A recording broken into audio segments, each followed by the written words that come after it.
everybody. And I guess since we're in a fairly small space here right now, I have these long introductions for the three participants of the film A Reckoning in Boston. And I think I'm going to keep it a little shorter because everybody here can look at the webpage, but I'm very excited that you're all here and you were willing to speak with us after the film and just for the film itself. What a great documentary. Thank you so much for sharing it with Triple SP, even if it was a little bit late and people don't show up, this is recorded for them to see. So I will just briefly kind of go over this introduction we have today. First, Timothy McCarthy, who's one of the founding faculty members for the Boston Clemente course that was featured in the film. So he's the academic director emeritus and the Stanley Peterson Professor of American History and an award-winning historian, educator, and human rights activist who's taught at Harvard faculty since 2005. So we're very grateful to have you here. Coffee Dixon, such an honor and a pleasure to have you here. She's obviously, everybody knows, one of the subjects of the film, but also one of the producers. She's an urban and rural farmer and a generational New Englander and founder of Boston's first cooperative for women and its first worker owner urban farm food co-op. So it's amazing to have you here as well. And James Rudenbeck is the director, writer, producer of the film. He is a two-time recipient of the Alfred I. DuPont Columbia Journalism Award for his work on the PBS series Unnatural Causes in Class of 27. And, you know, a 2019-2020 fellow at the Film Study Center at Harvard. And thank you so much for this film. It was just really great. So I guess I'm going to start off with asking a question, but then I think since we're such a small group, we could just be very conversational here, and people can just pipe up. Shirley, I'm sure you have lots of thoughts and questions. I've seen Shirley in all the panels I've been in today, so I'm excited to hear. Woody, Carletta, Melissa, and Christine, who is under my husband Evan English's name. If you want to ask a question, please do. But I guess the first question I have is for you, Coffee. It seems like I read this WBUR piece on the film, which talked about how James was, initially doing this sort of vignette, if not of the people who were in the Clemente course program, and how that didn't feel quite right. And so it became a much more collaborative project, this documentary. So I guess I'm curious to hear from you about how that came about for you, what that was like for you to go from being more of a subject of a film to actually collaborating and being a producer on this film. Yeah, thank you for the question. I'm coming off of this very interesting, something that happened over the weekend where it's been a succession of these continuing awakenings around this documentary and personal awakenings and deeper understandings about what James, Professor McCarthy, Carl, what we were able to create. And for a long time, I did not watch the documentary. And in admitting that, I also admitted at a screening and having to sit through the documentary at the panel afterwards that I had not allowed my adult children to see the documentary as of yet. So with the opportunity to do another cinema screening, I took my 28-year-old daughter with me to see the screening in my own accountability to the previous audience. And on the ride back from the Cape, she talked about how guilty she felt. And I knew that would happen. She was like, I didn't know you were going through that. And I said, I didn't want you to know that's what I was going through. And I said, and that's why I didn't tell you about the documentary. And that's why I never screened with it. So even like the shame around the trauma, right? But that trauma was experienced well before I met James, right? we can go back to the Arenberger Elementary, and what young black, brown and black women and men experience, right? In a very white, supremacist, biased, racist spaces, with the ills of prejudice. Um, so the thing about James wanting to know more about my life, it was around the time where I knew that I was coming into a very, very violent space. And it was my awakening or reawakening to the violence of racism, prejudice, and bias in Boston. That my sexuality, or what I identified at the time, was not going to protect me, was not going to have people invite me in their house to have wine and cheese the way it may have, our communities may have been built around my sexuality at that time with other women, cross race, culture, and class. But in advocating for heterosexual Black women as well as our other communities, that the depth of racism was what I was confronting.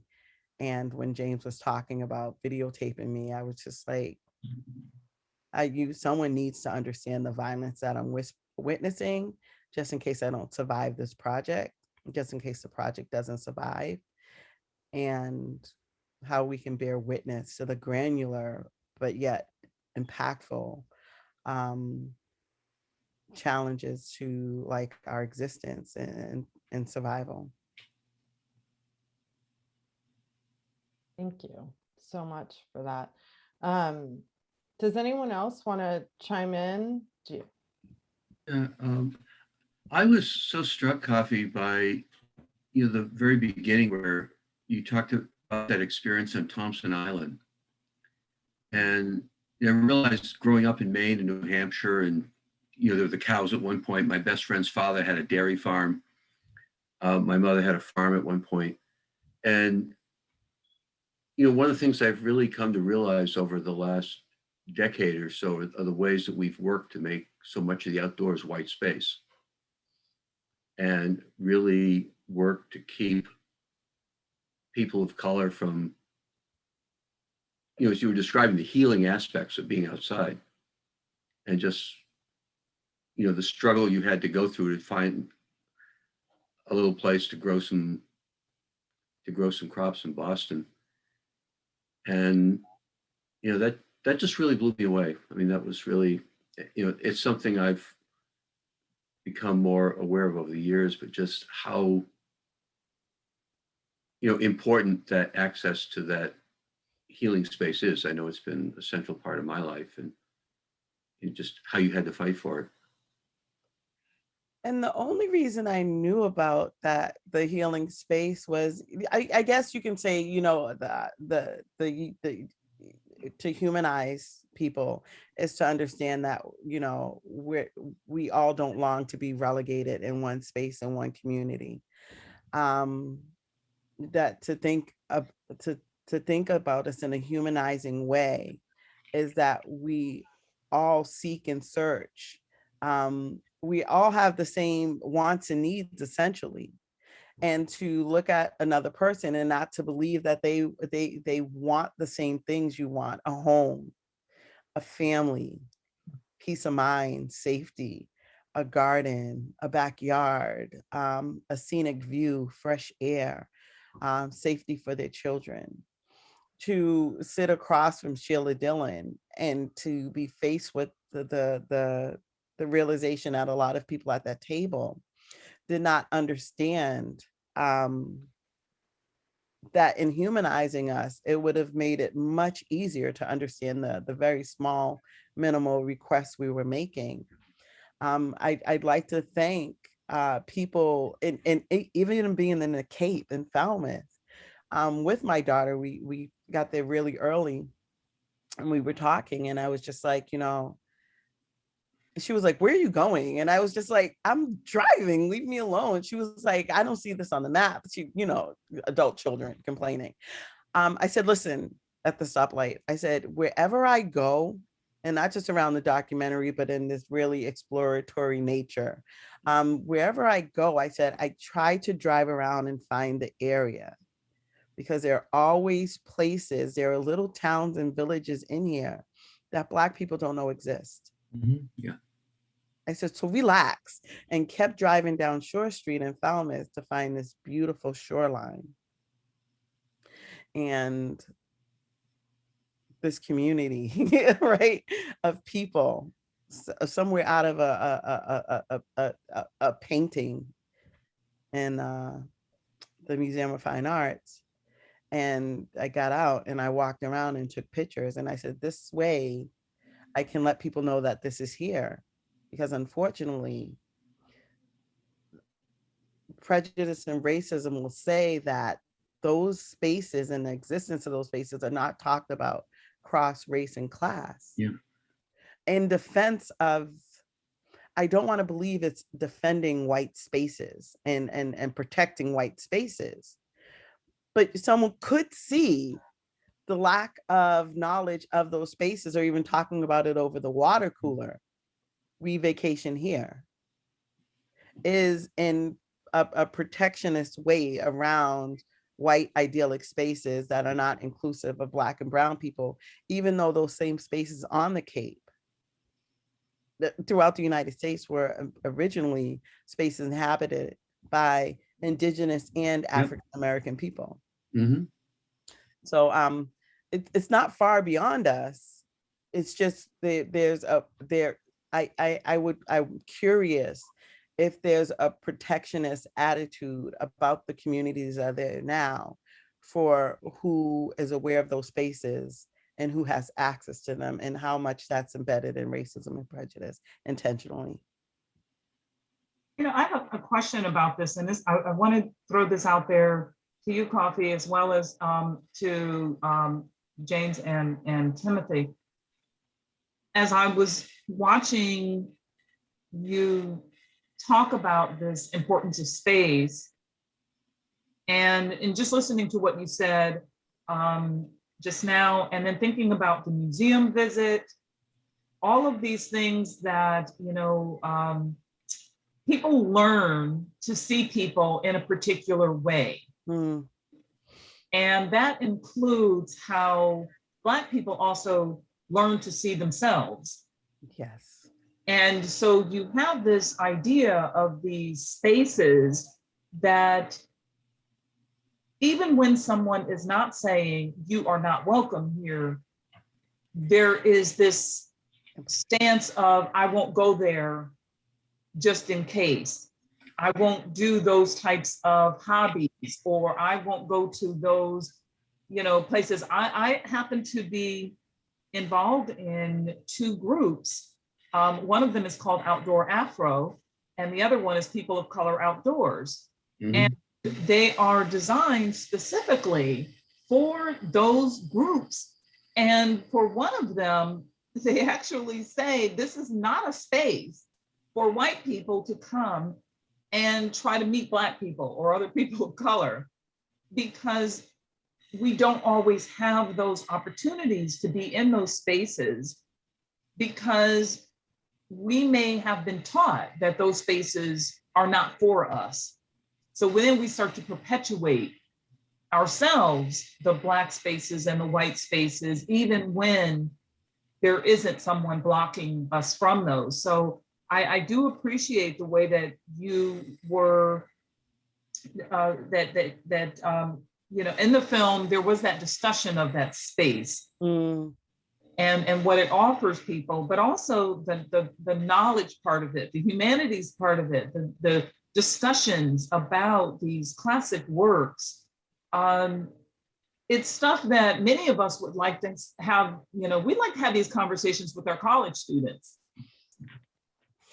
But, you know, some people might be thinking, oh no, they're not going to really get into it as deeply, really, as some of you did. And I really did enjoy that portion of the film where there were those discussions, and the way in which, you know, Timothy would say something and the students might, you know, start talking about, oh, you know, so-and-so's poem or so. Mm, So I just really think that this particular film, it actually really spoke to me in so many different ways. So I do want to thank you all for doing this. It was just really thoughtful and thought-provoking.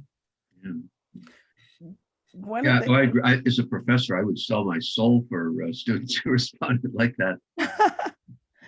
the one of the Students would never respond that way. one of the interesting things, and then I'll turn this over to Tim. One of the things that I watch every time I watch it, and this is a class, right? That documentary. What I looked at it as a therapist. I was most ashamed that my daughters were going to hear about my chronic depression and chronic fascination with suicide as a Black woman. And I didn't know how to talk to them about that. I still don't know how to talk to them about how their mothers are chronically depressed and more than likely suicidal. And I watched the documentary last night as a therapist or a psychologist, and I saw how happy I was in the beginning. How I almost like skipped. Like in the beginning, when my hair was shorter and I was wearing that hat, I was sat on a bus. But when I was out in the free space in Ashburn Hill, I was like almost like childlike, like Tim's gonna ask questions, and like, how I was working on the farm, my skin was beaming, and I watched myself towards that end clip. And it is chronological for the most part, sitting there and talking about receiving the assistance to buy the house and like defeated and disgusted. Like, this is no celebration. Right. So I didn't even, James, I realized that last night that I kept noticing something that was there. And what I noticed is psychologically, you're watching my oppression set in. I mean, I think at the same time, we're watching you becoming like civically engaged, and facing different kinds of obstacles. I think, I don't want to speak for you at all, but there was a certain exhaustion at the end of the film after everything it took to get to that place of being able to finally own this house and actually have this equity that is what you always had in mind from the beginning. It was never, as you say, just about raising vegetables. It was more about equity, getting some equity in the city, and also creating a space for other women, and holding the city responsible for a greater transparency, so that other people of color, other brown and Black people, could also understand the process. Is that right? Yeah, Yeah. to try to sit, to be able to be in the car with my daughter and be very intimate about the nuances of the documentary, which I encourage. I really did say I've seen new things in this documentary when we were speaking to the audience. And one of the things I said to my daughter is, she's like, why did they cut off the camera like that? I said, essentially during that scene, she was telling us how you get access to the land, but so ingrained in their prejudice and their bias and their determination around whatever their intention is, was that they were not even going to allow that process to be for public consumption as a municipality to a constituency that was asking, how do we have more equity in our community? There was a determination. They could look like the biggest serial killers in the world, but even in the violence of who they were and what they were doing, they were not going to let it be for public consumption of the Black and brown people in the city of Boston, or anybody in the city of Boston, to have access to transparency that I had always been looking for. They were not about to give it in the documentary. No, they weren't even concerned about how they looked in the documentary. But one thing they were concerned about is who had access to that knowledge and who they were transparent about how to license the land. And the look of like, what is going on? And her saying behind the scenes, listen, this is what can be done. And I was just like, and looking at the documentary, I said the determination that is in that shutting off of the camera is still the determination of them not wanting to sell me the lots. And there's some that needs to be examined of what that is. I dare to make assumptions. And I'm sure, you know, historically, I always look to Tim to history because I think history does divine our future. And I think about redlining, I think about VA loans, I think about a lot of things that intentionally have denied people the ability to participate in their communities in a way that truly sustained them and truly provided them a resolution to resiliency, right?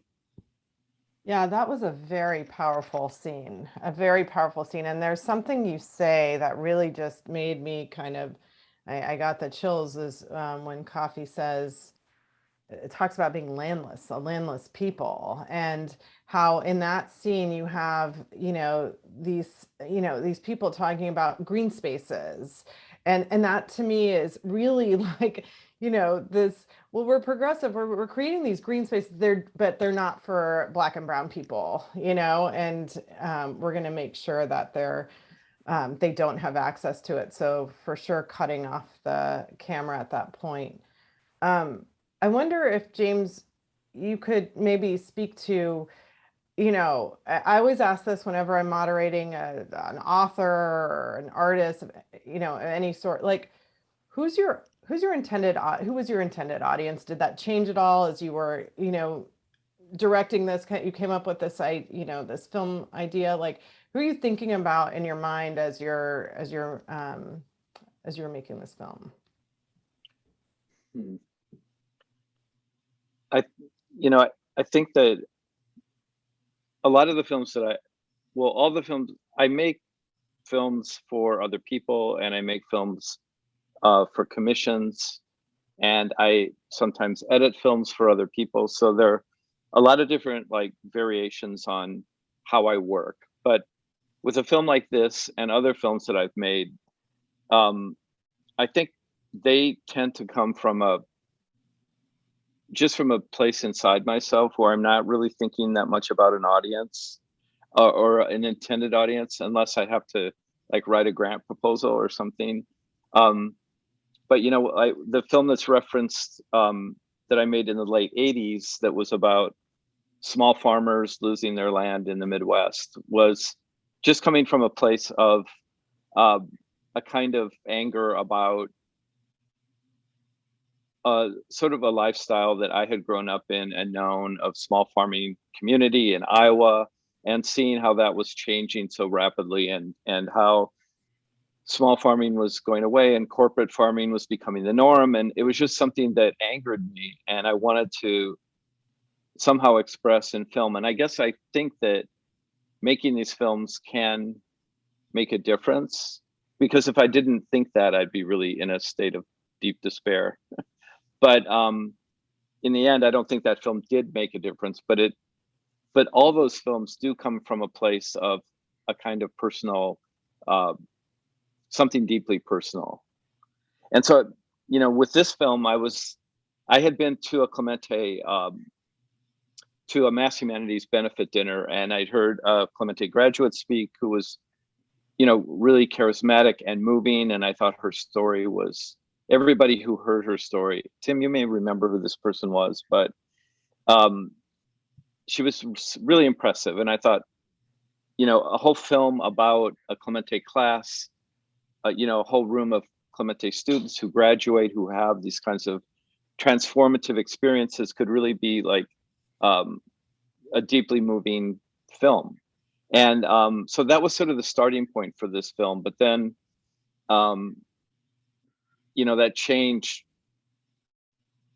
as I spent more time with Coffee and Carl, and I got to know them better, and I began to be led into their lives and to have, sort of like this privileged space to see, Coffee in particular was so generous in terms of letting me come with her to the housing agency and to the housing court and to all these spaces that were really hidden from me as a middle-class white man living in the suburbs, and sort of opened up this world to me that really changed my thinking about the film. And I think Coffee understood that if I had that opportunity, it would change my thinking, because that stand and deliver narrative in a way it's powerful, but at the same time, it's only part of the story, because the Clemente students, whatever they experience and however much they're transformed, they're still walking out a door into the same society that they entered in. And so that was something that I had to process and understand and bring into the film. So that really complicated things for me.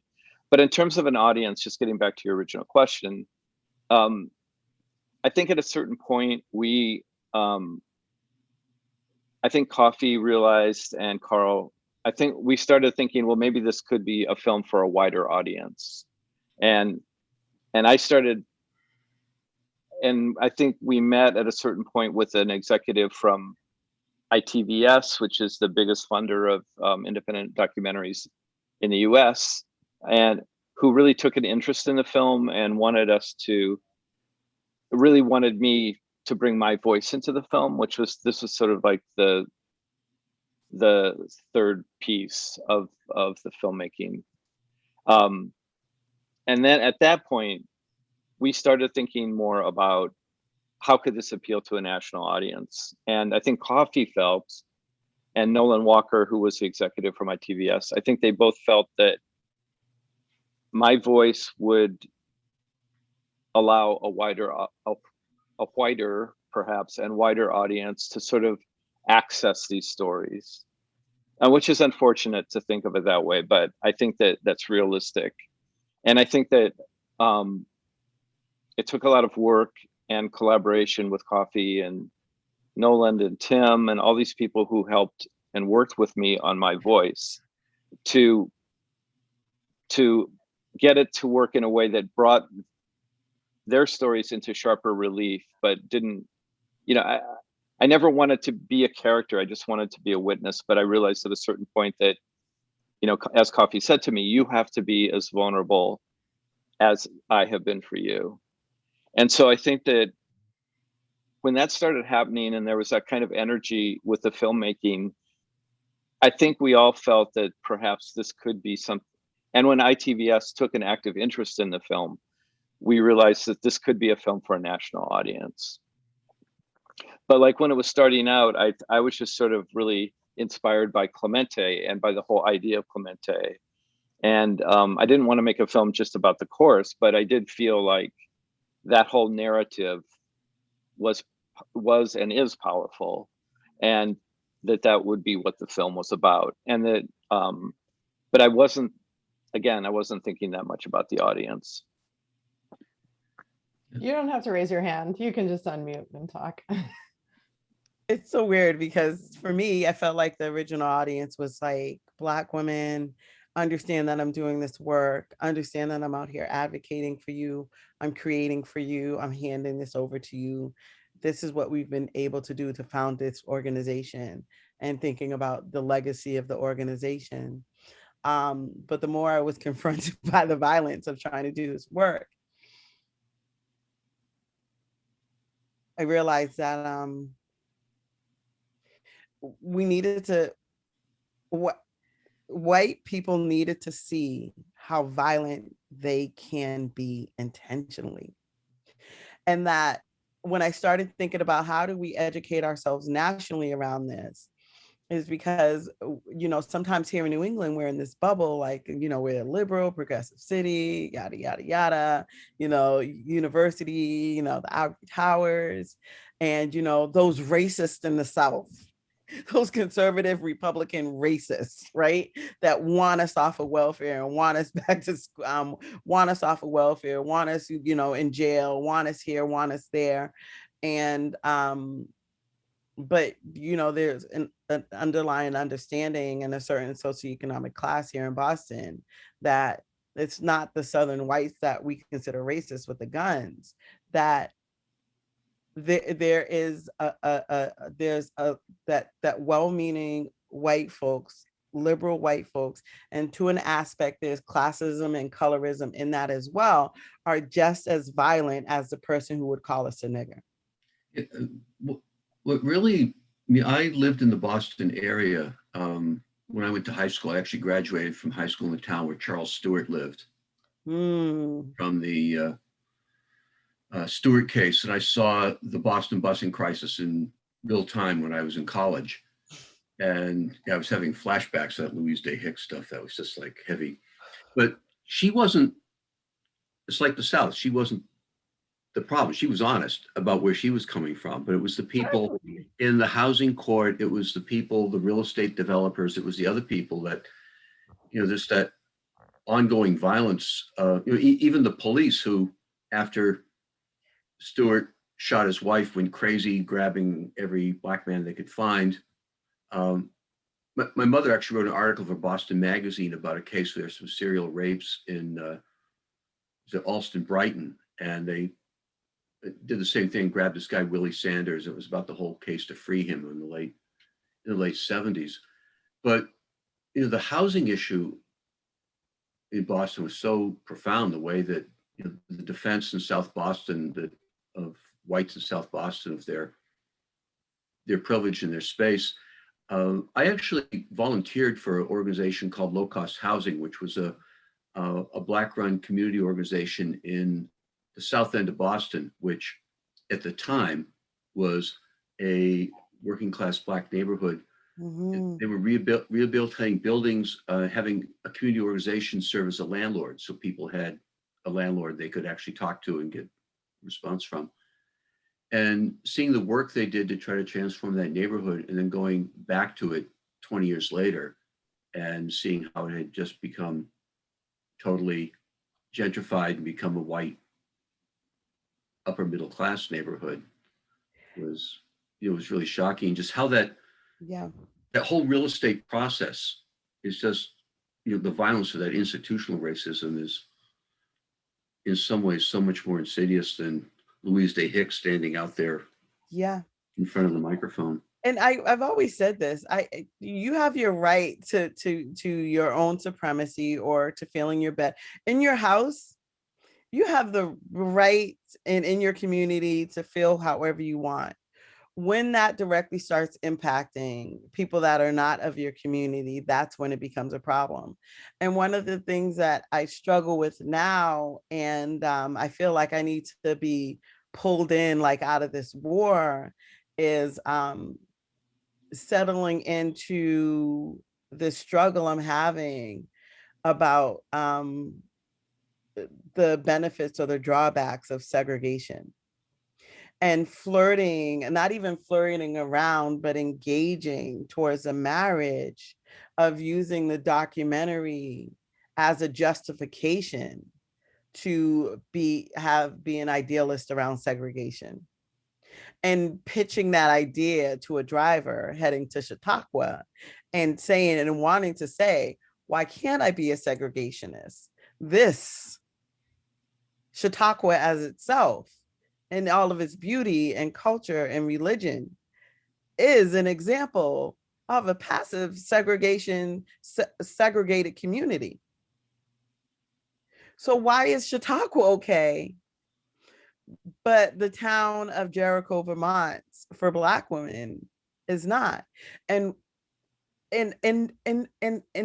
feeling that I just haven't figured out a way to make a pitch for it just yet. I know that sounds terrible, but I think that is something I'm struggling with, about how to explain again to not well-meaning violent white people, but well-meaning, kind, loving, supportive white people, to make the justification for our own space in the ideology of the benefits of segregation and the violence, asking academics to be honest about the violence of desegregation. Mhm. But for Black people to say that we want to go back to desegregation or we want to go back to segregation would force the conversation about why we desegregated in the first place, and thereby might knock MLK off of the pedestal and unintentionally around his belief system. And Tim, I know you're like, right? I'm not trying to say MLK was right nor wrong, but I'm saying, are we living the dream?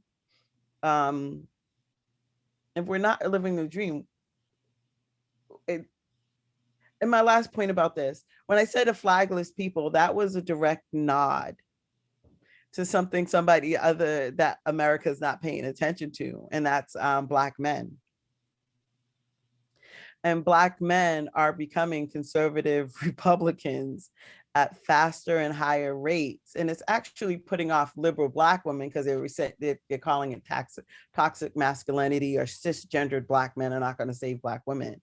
But there's a whole sociological wave that's going on in the Black community, and it played out during the Trump's election, where Ice Cube came out and started talking about ADOS, African descendants of slaves, and that there's an entire movement going on in the United States with Black men of a certain socioeconomic class, being African American, grabbing on to that they are descendants of slaves and that they're still seeking their liberation and what that means. And they say that they are flagless people. So, and it's true, but it's creating new ideals about what Black people have to do to protect themselves in the face of the militias, Black and white, that are being created. And no one's really paying attention to that. And that's a little bit scary for me. I think that's amazing. I wonder what you do think, just because one of my questions for you was, as somebody who's I believe you're founder faculty of the Clemente course. And,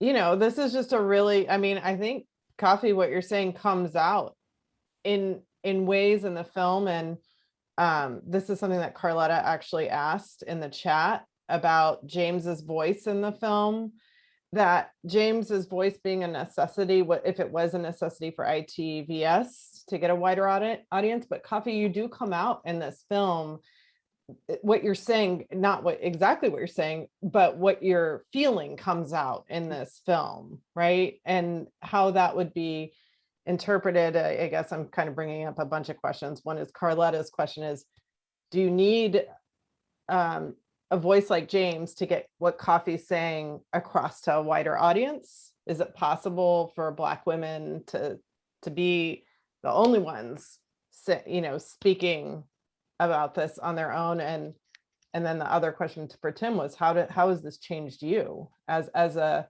person who, went into the Clemente course? This is pretty powerful stuff right here in terms of like, how has this experience, changed you? So whichever one you want to go with. You want me to respond to that? Yeah. So I've been listening intently. The first thing I just want to say is it's always a blessing to be with James and with Coffee, who are not only colleagues and conspirators, but dear friends and inspirations to me in your own ways. And God, there's so much. This conversation has been very, very rich. Let me just say something about sort of how I got to Clemente and sort of what that means for me and how it's impacted me and changed me. And then I wanted to say something about space. Mm-hmm. And I also wanted to say something about the troubling presence of white people's voices with all of the embodied irony that I recognize in speaking right now. So the first thing is sort of how I got to Clemente. I've always been a misfit. I was an abandoned baby who was left on the stoop of an adoption agency in June of 1971 and was adopted by two public school teachers who were trailblazer college students, first-gen college students in our family, at a time when they were trying to figure out how to tell their my grandparents eventually whether or not they should get a divorce. And they were all working class Catholics, Italian, Irish, American. My father's side comes from New York City. My mother's side comes from Albany, and that's where I was raised. And then all through my life, I lived in a rural area.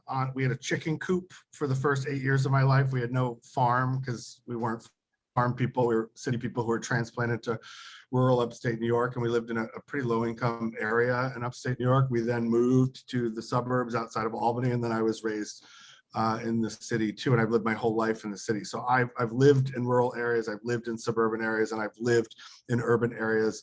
And my whole life in some ways has been a series of case studies and lived experiences at the kind of intersection of desegregation and segregation, right? At the, and of experiences cross class and cross race and cross gender and sexuality.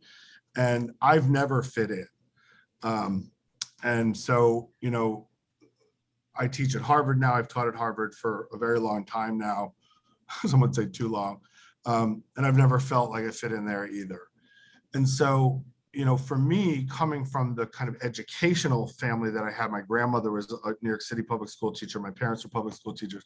And coming from the family that I came from, which was also an activist family, a union family, a social justice Catholic family. My father in particular was very active in racial justice coalitions growing up. He co-taught the first Black history class in George Washington Carver Middle School in Albany, New York.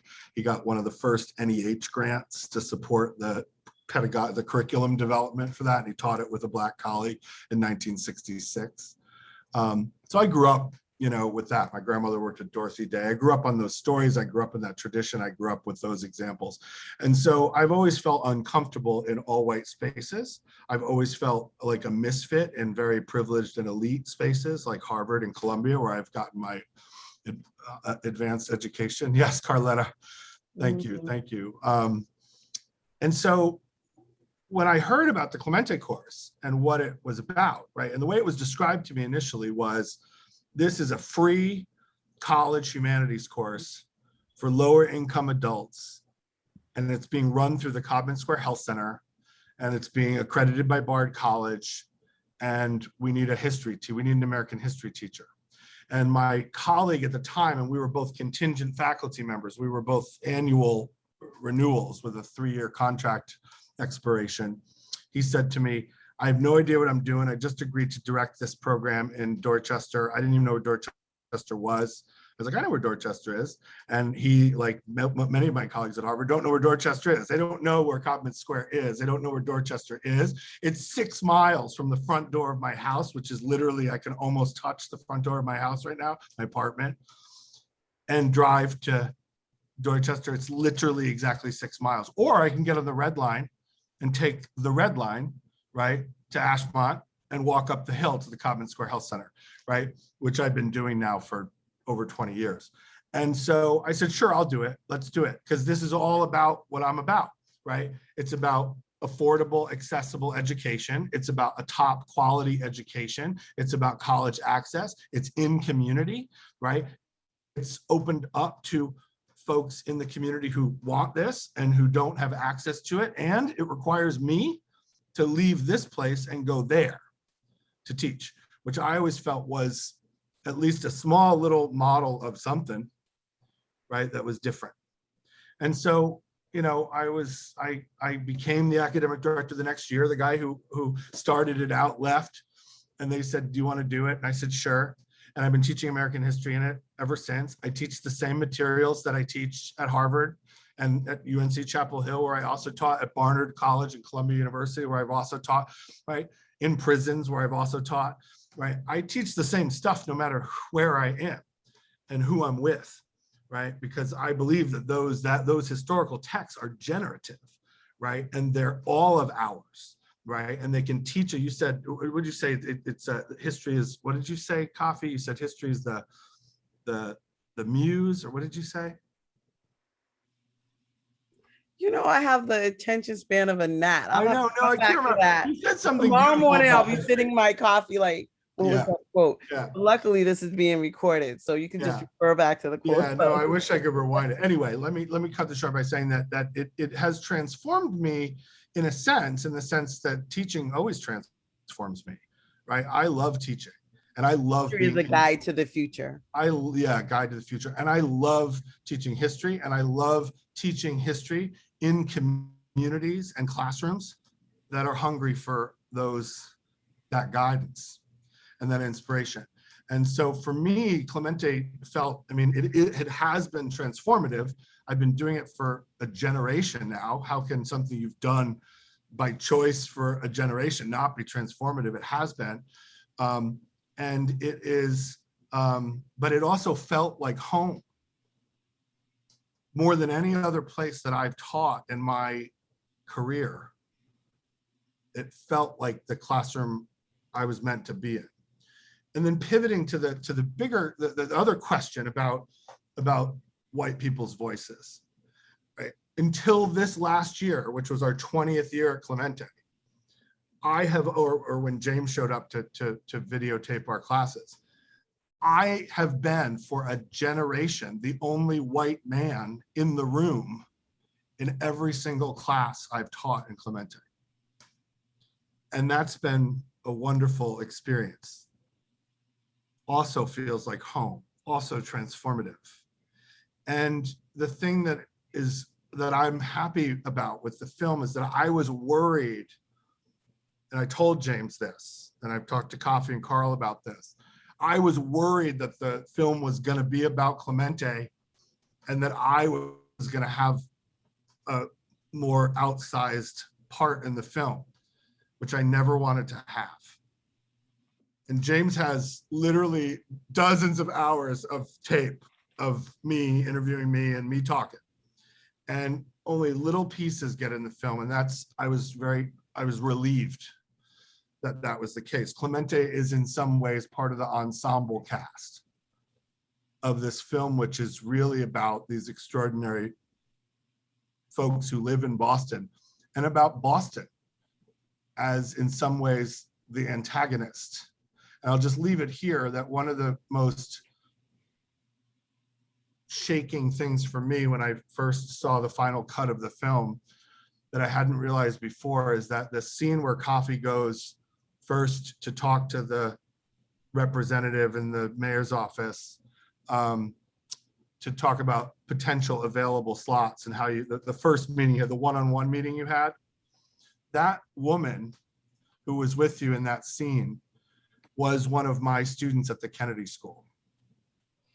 And I didn't know that until I saw the final cut of the film. And I realized there in that scene are two of my students, a white woman and a black woman on opposite sides of so many things. And for me, that was a shocking moment for me, but an important one, because I realized in that moment, like, how is it that I can be both of their teachers? And how can I, and what does that mean for me as a white man to leave Harvard and go to Codman Square on Mondays and Wednesday nights and to have taught both of them and to probably will teach more of them and probably have taught more of them. To me, the biggest indictment in the film is that moment where they cut off that meeting, where she gives you some insider advice because you've been so persistent and you are not just creating space, you are claiming and demanding space. And that's important for me, at least. That's a really important distinction. And it can be all those things. I think it is all those things. But when they shut that off and tell you anyway what you need to do, what I want to know is, what are they afraid of? What are they afraid to have out there for every other Coffee Dixon? Why are they keeping that secret and only sharing it with you? To me, that's a divide and conquer strategy. right? That's an indictment of our system. That is part of the architecture of oppression that leads to all the other things that this film touches on and that Coffee you've already spoken to. So I'll shut up there. I think You know- Carlotta wanted to say something. I'm sorry, Go Coffee. ahead. Well, no, I mean, well, one, I agree with what Tim said about the indictment and how it's a divide and conquer. You know, we'll give you a little bit so you feel like you're more superior than the others who are like you, but we like you. So now you don't have to worry about. Right. And I also just, challenge, I'm sure Coffee does this anyway, because she's amazing, is to just share that information. Like you can tell me and I'm gonna tell everybody else. So great. Appreciate you, having confidence if it's necessary. But I also, I'm a documentary filmmaker, and I just finished a project, and one of the girls of the project made a comment about how she felt like they would have got any attention without the support of the white girls. And so I went to a conference before COVID when life was real. And so it talked about how people come into these spaces and these communities to tell our stories. And so that's what just stood out to me, just the entire, and I wanted to watch the piece, one, because I have a friend in Boston who created a thing called Boston While Black, and another friend of mine who's at a university, and she's a theater, I guess, curator, whatever, and she's Black and she's queer, and how she's had a really hard time. Like she's a really hard time in Boston. And I didn't realize how racist Boston is before she got there, and just having to support her as much as possible, like over the phone. I visited twice. And so, and watching this film, I was really excited about it just because I'm just trying to watch more, and I love stories about people. And so in hearing, and I was wondering if it's going to come up, because this whole theme is like reckoning and reshaping and restructuring. And so if this film was restructured and only had Kofi and Carl's voice, does it make it less impactful? Does it make it less important? And how, as filmmakers, can we push the narrative to say, because my project, they were like, oh, we should include teachers. I don't care about teachers. I don't care about the boys. I want Black girls. And so when we take that kind of ownership, I feel like, this is me as a Black woman, I'm from Georgia, it validates the voice of those individuals. And not to say that James isn't important, but I must say, as a Black woman, I want Kofi and Carl to have a larger presence, and to focus on them, and not to have this narrative told by a white man. And so I think it's important in discussing this, right? Because the topic itself is impactful. I don't want to take away from that, because what happened with Kofi and Carl in this class is formative and needs to be discussed. But the other issue that we can't avoid, it's like the elephant in the room, is that we have a white man just telling a story and as an outsider looking in. And why does that validate the story? Why does that make the story worth white people watching? And if that's the case, then are those white people the ones who aren't watching it anyway? So that's the question I have to, So the funny thing about it is James did not want to be in the documentary. Well, no, I mean, but that's my point. Wanting or not to, it happened, And it happened because I forced him to be in the documentary. And thank you for the question, Carlotta.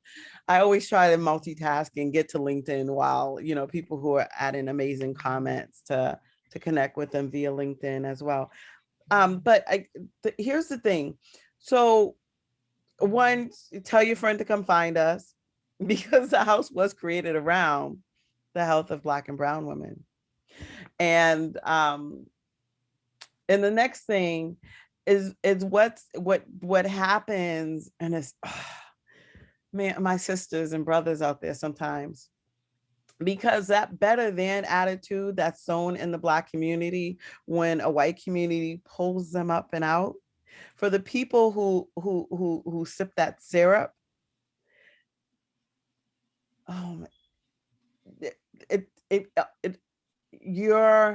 the long-term impact of that has to be examined as well. To be a Black person plucked out, right, of community, to be given a position of power and not be able to move the levers of power for your community because you are isolated or given the better than brand, right? In order to defend your space, because there's not enough community to defend you in that space in your position. And I also wonder how intentional that is. I never wanted the reason I can flirt around with segregation, and the reason that James's voice is in, or I can engage the conversation around segregation, and the reason James's voice is important in the documentary is the same reason that I suffered and almost lost his house. My work was specifically for Black and Brown communities. And I did not want to be lulled into complacency via I wrote an article. If you guys send me the email address, I'll share it with you. I wrote an article that was published by Hartford, thankfully, for a person that doesn't know where to put a comma. I always have to giggle. Where I write a letter to my Black interns, my African American interns, and talked about not wanting to sit in their chairs of comfort. And that I almost lost this house because I wouldn't take a job with any other organization, because I knew that that salary will lull me into complacency and I would thereby give up this work because it was so hard, right? And I did not want to give the work, not for myself. I always knew that I could rescue myself, and same money that I brought the house with and I used to take care of myself during the time of founding the project. I could have used that and just went to Vermont. It was an investment in other Black women. And so I say the reason that James's voice was always important in the documentary is because I had fell out of love with doing the emotional work with whiteness. And I had gotten to the point in the documentary, and James, I giggled when he said it, that coffee just wants to shake me, because I really did. I was like, I no longer want to do the emotional labor of explaining to people how violent they are to me inherently, that I'm in debt, that my first home is not my home. It is to be given to other women because I'm closer to having this again than they ever will be in their lifetime, and for generations here in the city of Boston. The explanation of the violence that white communities perpetuate on Black communities since the founding of this country is no longer, that is not my cross to bear, nor is it my TEDx talk or my lesson to teach them any longer. And I'm not saying it because I hate white people. I really did give up on them. I can't believe that James picked that up. I can't. I've seen the documentary a couple of times, and then last night, I can't believe that he was perceptive enough to pick up that oppression, not having me give up on myself, but giving up on whiteness and their understanding of what I was trying to communicate. Again, not for myself, but for those women who were sitting next to me. Tolga and Shara had no idea. They understood the co-op, but they couldn't have fathomed that they were in the room with the same person who was willing to displace them, the chief housing officer for the greater city of Boston. And they were there not because they provided me any type of support. They were there because I don't even know if they know this, I always said to Black women, wherever I have the courage to be and the confidence to be, you deserve to be right next to me. I don't give a F if you know what's going on, or you know who's in this room, or the power they have. You have your own inherent power. And because of that and who you are and what they say they profess for us, you get a seat next to me by default. Because again, my work was not to integrate into whiteness, or for whiteness to accept me, or for whiteness to, again, make me special, which a lot of Black and Brown people fall into that trap. It was to uplift the voices and the experiences of Black women that, again, were not always positive. So James has to be the voice of the documentary, because I had moved past the point of being willing to be the voice to explain to white people, again, their violence and how to divest themselves of that violence towards us. And I was assured by that by a friend of mine, the woman who brought me to Bar Harbor, Maine, when I was a child, that spurred my love of nature, that reminded me of a love of nature. And she looked at James and she was like, James, what happened to your voice? You were my guide. So I said, there we go.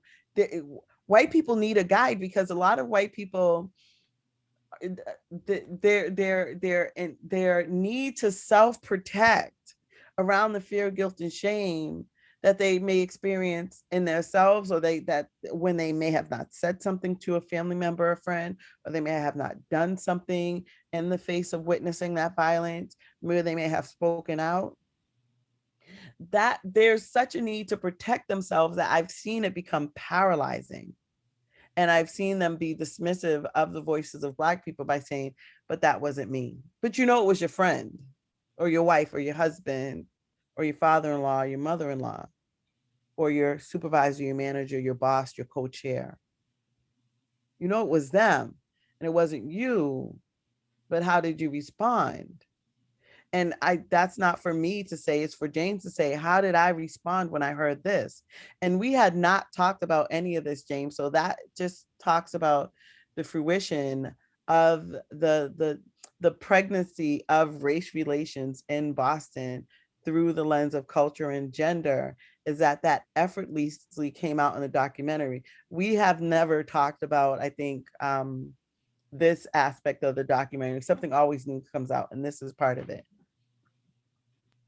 You know, I think James's voice was necessary because you needed to have something to go along with the woman in the video, and with words and with her anger and but also the youth behind her. And that to me was really powerful, to hear James having these moments of surprise, even when it came to giving some of the numbers about mortgages, for example. You know, to have that realization, that awakening, that is really serving as a juxtaposition to what Coffee is saying and experiencing and what we're witnessing.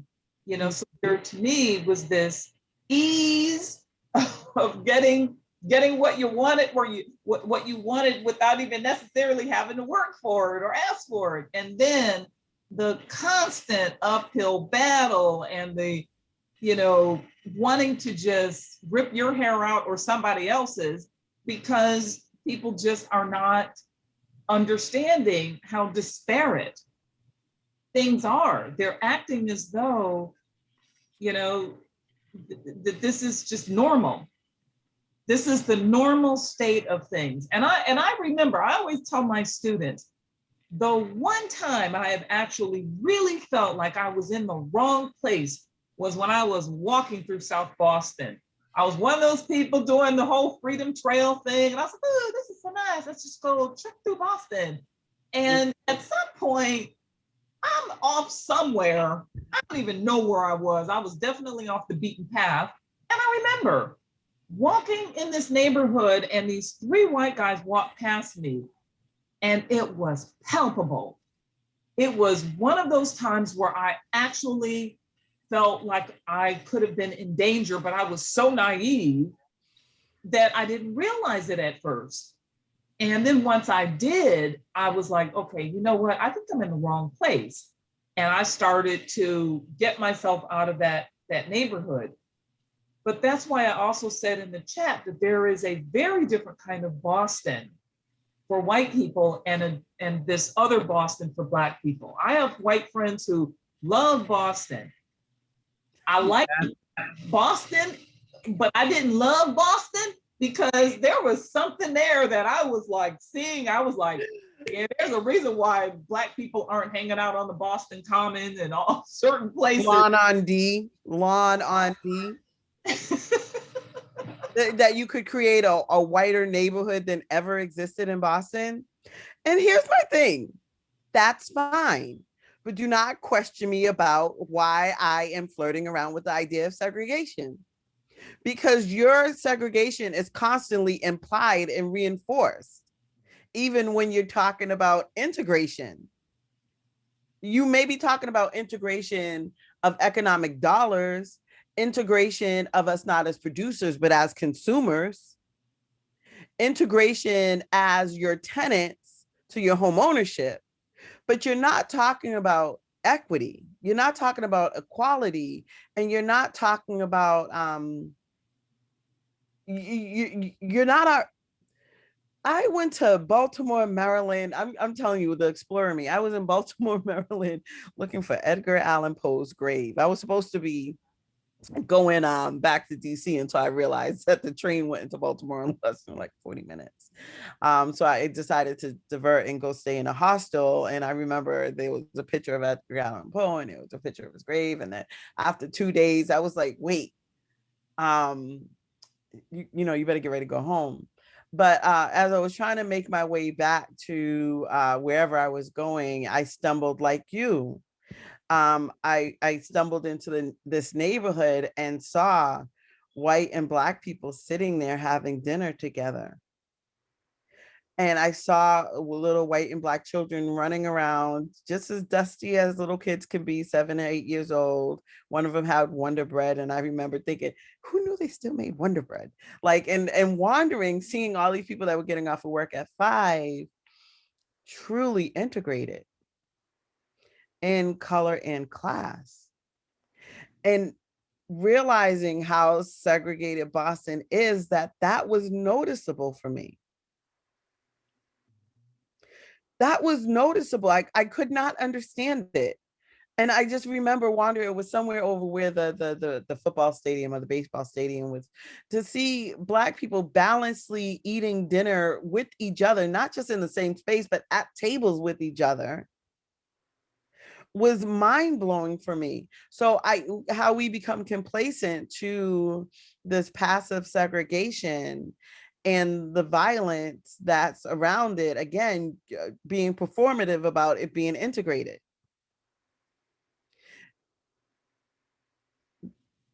The Seaport District is segregated.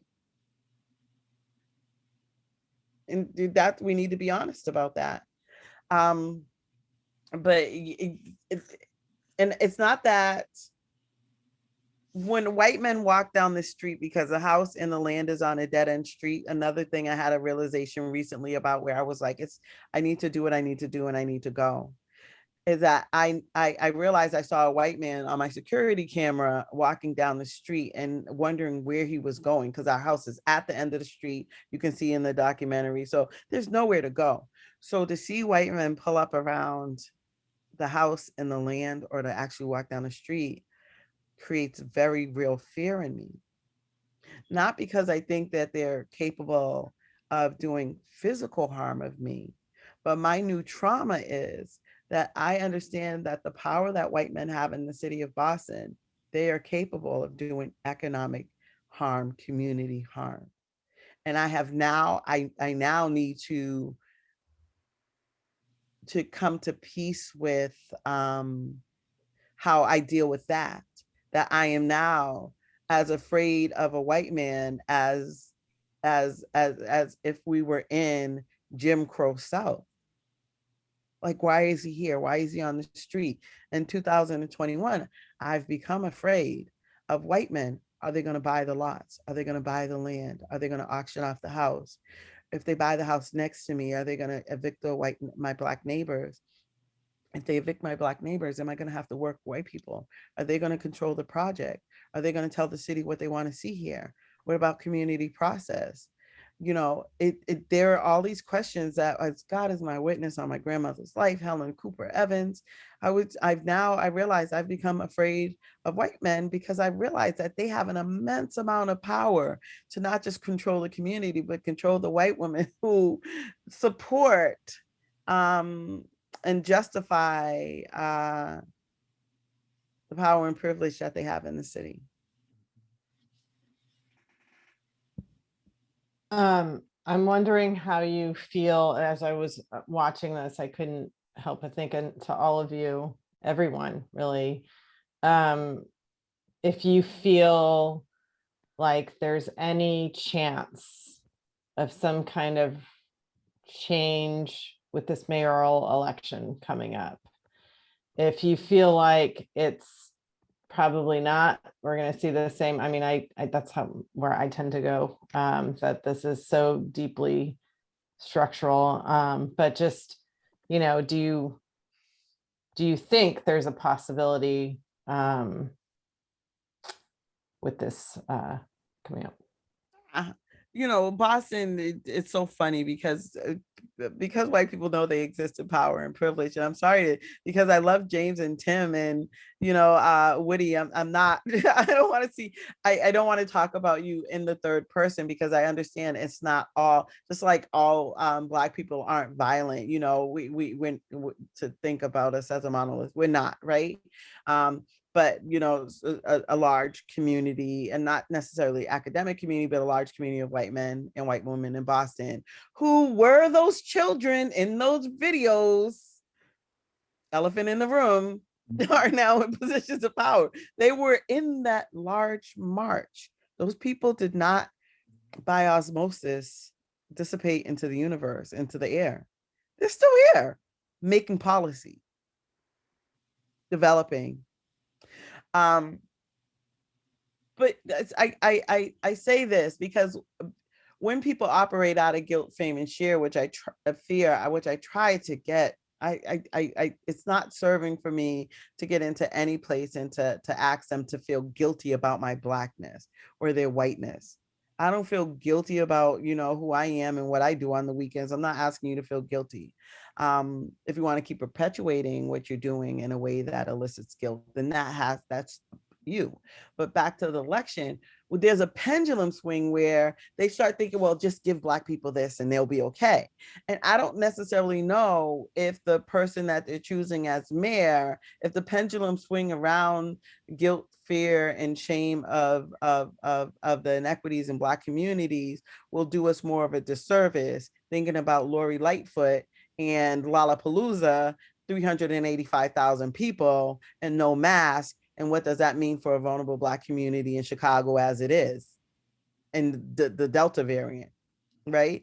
I think the very, very, very insidious bedfellow to racism, again, is the guilt that says that, just we give Black people what they want. We don't necessarily have to work with it. If they want a Black mayor, fine. What I say to that is, lucky enough, we're in a time where you can look at those city councilors and see what their voting record is. You can see what they voted for. And to be honest, and nobody else, the reason I know the city is not ready for change, Sahar, is nobody asked me who that city councilor was. Nobody asked me who that city councilor was. But in acknowledgement, Michelle Wu is the only person who's come out to this lot. And she also had to remind me in a way that was mind-blowing that she was a lawyer for the first business that I started in Boston when I came back from Connecticut, that the Main Streets Association tricked me into closing down. She was a lawyer who was fighting with me at the WilmerHale, fighting for me at the WilmerHale Clinic.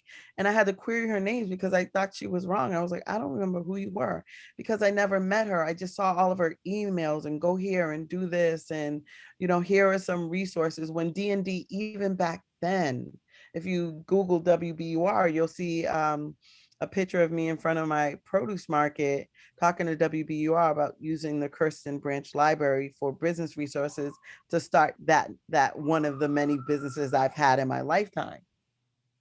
And I didn't know that she was the one who was advocating for me and pushing me because we never met face to face. But I also say that if we just use fear, guilt, and shame to say, give the Black people what they want so that they don't stand up and push back and they pipe down, then we could potentially find Black people still in a situation where we continue to be oppressed because we have a Black mayor that necessarily cannot move the levers of power based on that better than isolationist type thing that continues to be problematic. But yeah, look at when they were city council, what did they do? That's the glaring thing I'm asking people to do. Look at what they did as city councilors, what policies they put forth for their communities, before we just by design put them in a position of power thinking that they're going to impact change. Sorry, Let me No, that's Go all for right. I just, let me add just a couple quick points to that, Boston is a city that, has a deep history of being led by people who look like me and whose names sound like mine. And there's been a kind of white ethnic power structure machine in Boston politics and in Massachusetts politics. And certainly this isn't the only state or city that for which that's true, for as long as I can remember, right? And it was that power structure that propped up, so much of the segregation and the resistance to the busing order and the attempts at desegregation of the Boston city schools. So whoever is going to step into the mayorship, and Mayor Janey, of course, is a first. And she's the first because Marty Walsh, right, one of my people, right, got plucked up to go to Washington to be the Secretary of Labor for another one of my people, right, Joe Biden. And so she's now the mayor and she's running. And, she has a powerful story, right, part of which is embedded in the history of busing. Right. And I mean, the first thing she did on day one when she became mayor was to go to the school that she was bused to. And she held a press conference there, right? And she attended classes.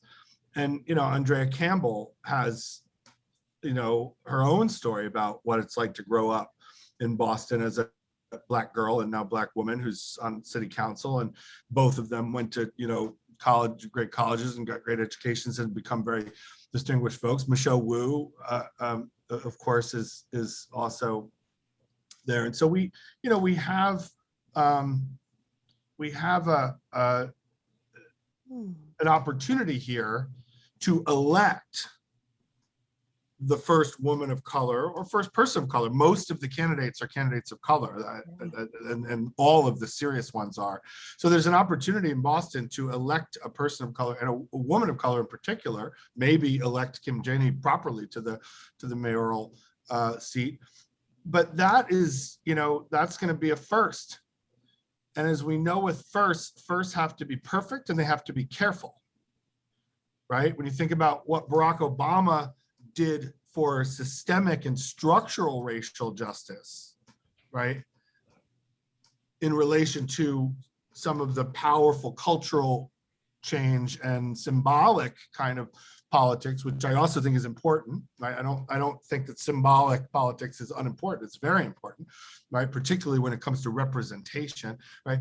Barack Obama will go down in history as the LBJ of the LGBT movement.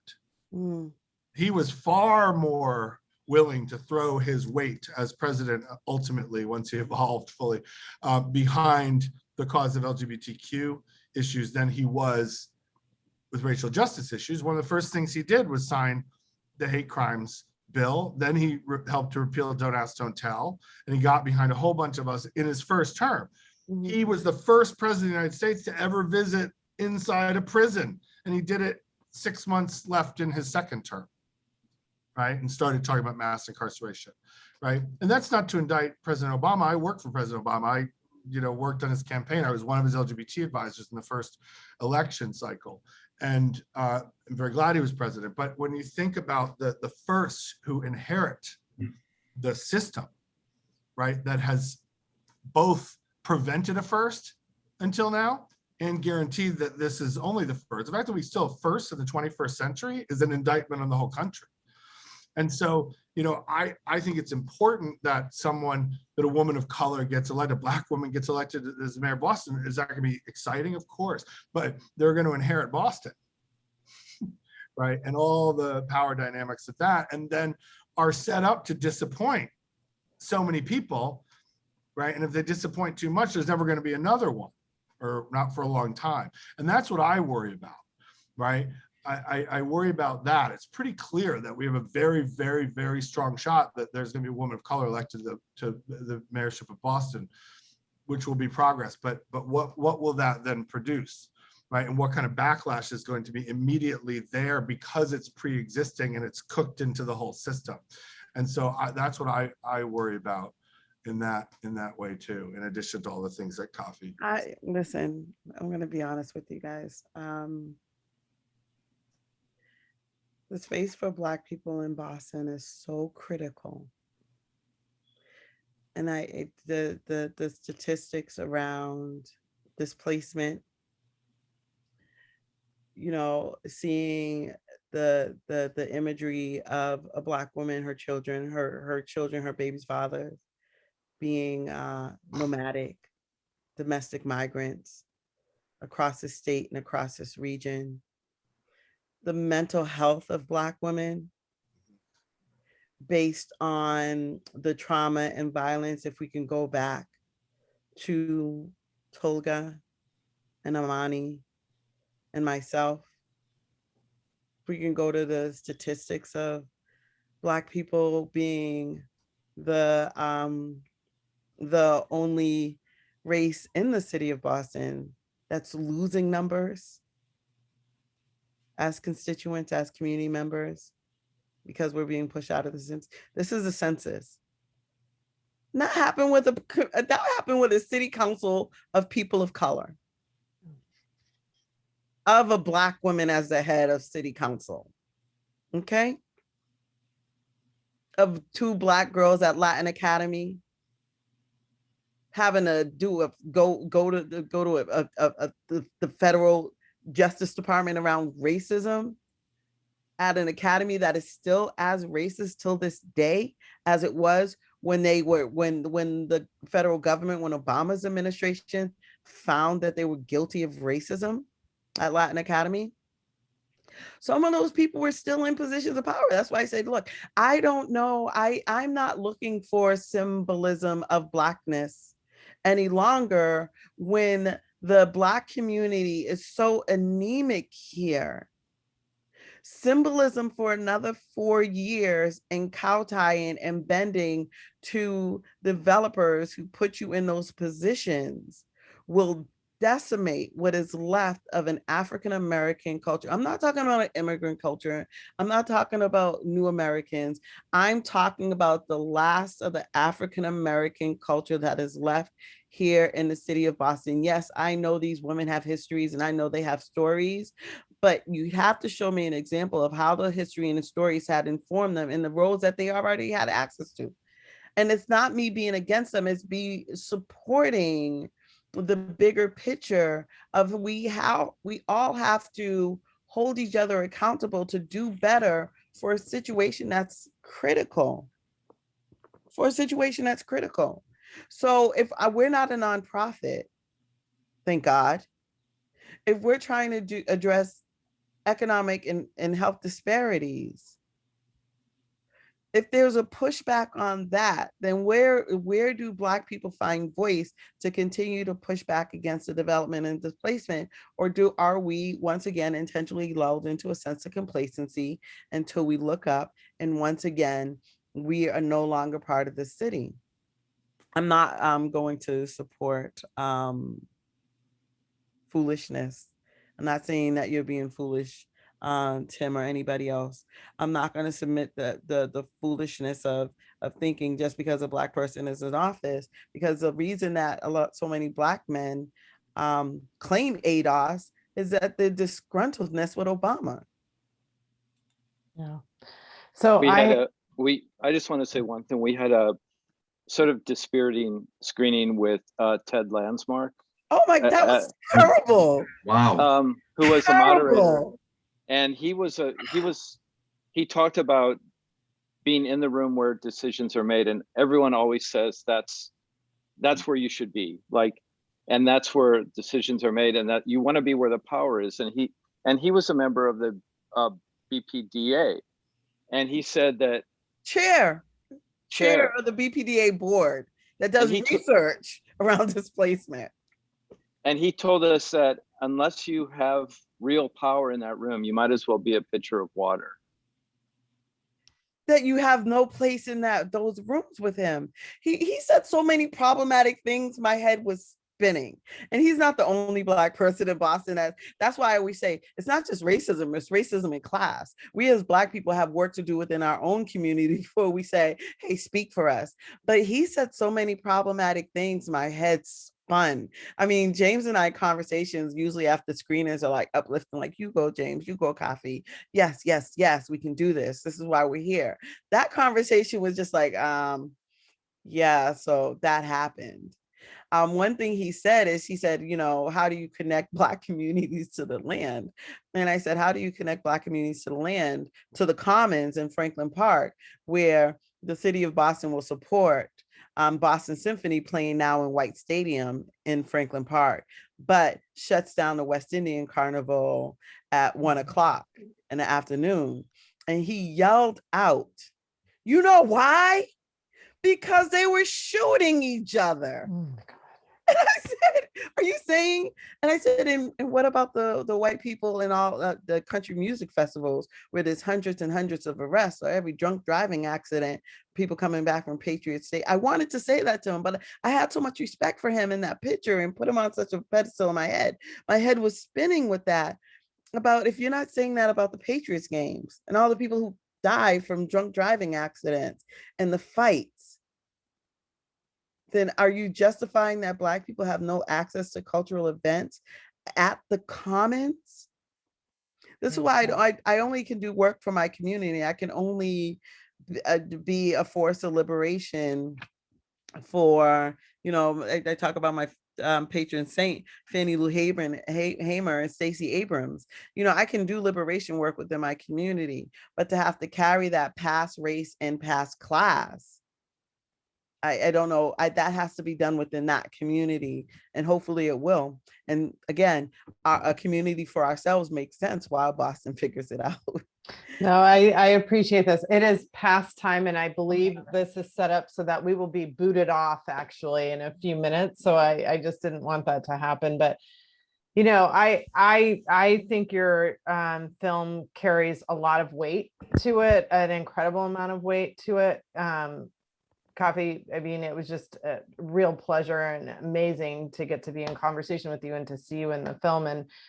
And to Tim and James, you know, I really do hope it gets screened everywhere, because this is the time right now, actually, where in this city right now, and I hear you, Coffee, that, you know, the symbolic representation isn't going to make a difference. It's really the person who's going to be in those spaces and you know, really fight for the things that this city needs to have happen. It's going to take a while, but I love the film, and I'm so grateful, as I know everybody here is, and this will be made public for the SSSP to see. So thank you so much for being here and for sharing your film with us and for staying late. Thank you all. This Thank was you. great. Thank you so much. Thank you very much. I Feel appreciate it. free to find me on LinkedIn. I thank you all. Oh, thank you for the heart. And they say don't talk about politics, religion, or money around the table. So forgive me. I'm sure I'll get an email about this tomorrow morning. But yeah, That's regardless all of, we talk about here at SSSP. So you're in good hands, I you was gonna know. say that's Regardless all of we who you- ever talked about in sports. regardless of who you vote for, vote. Yeah. I have so many Black and brown women who say they don't vote. So I just encouraging vote, and I apologize to discourage it, but I appreciate the discourse around it. No, thank you. You all Thank have a you, good everyone. night. Have a good Thank you. evening. Thank Night. you. Thank you so Thank you. much.